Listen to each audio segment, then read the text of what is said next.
तर बघा मित्रांनो, रत्नागिरी जिल्हा पोलीस भरतीमधून एक अशी नवीन अपडेट आलेली आहे, की काय करायचे आहे, काय नाही करायचे आहे. पोलीस भरतीच्या विद्यार्थ्यांना सूचना देण्यात आलेल्या आहे. तर आपण बघू शकतो काय करायचे आहे, काय नाही. तर बघा उमेदवारांनी 4 पासपोर्ट, प्रवेशपत्र, आवेदन अर्ज, ओळखपत्र सोबत ठेवायचे आहे. मैदानी चाचणीसाठी निश्चित केलेल्या तारीख, वेळेत मैदानामध्ये उपस्थित राहायचं आहे.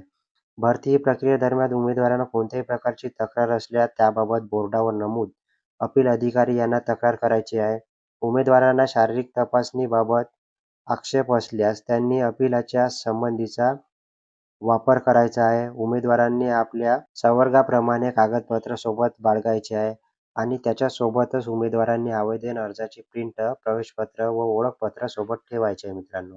आणि आता आपल्याला काय नाही करायचे आहे, तर ते बघू शकतो आपण जे उमेदवारांच्या ऐवजी कोणत्याही व्यक्ती म्हणजे डमी उमेदवार म्हणून येऊ नये. त्याच्यासोबतच जे उमेदवारांना स्पाइक शूज वापरण्यास परवानगी नाही आणि उमेदवारांनी कोणत्याही प्रकारचे उत्तेजक द्रव्य, कार्यक्षमता वाढवणारे द्रव्य, अंमली पदार्थ सेवन करू नये आणि खोटी माहिती किंवा बनावट कागदपत्रे सादर करू नये. तर बघा अशा प्रकारचे जे रत्नागिरी पोलीस भरती आहे, तिथून काही हे महत्त्वाचे जे काय करायचं आहे, काय नाही करायचं आहे पोलीस भरतीच्या उमेदवारांनी त्याच्याबद्दलच्या सूचना देण्यात आलेल्या आहे.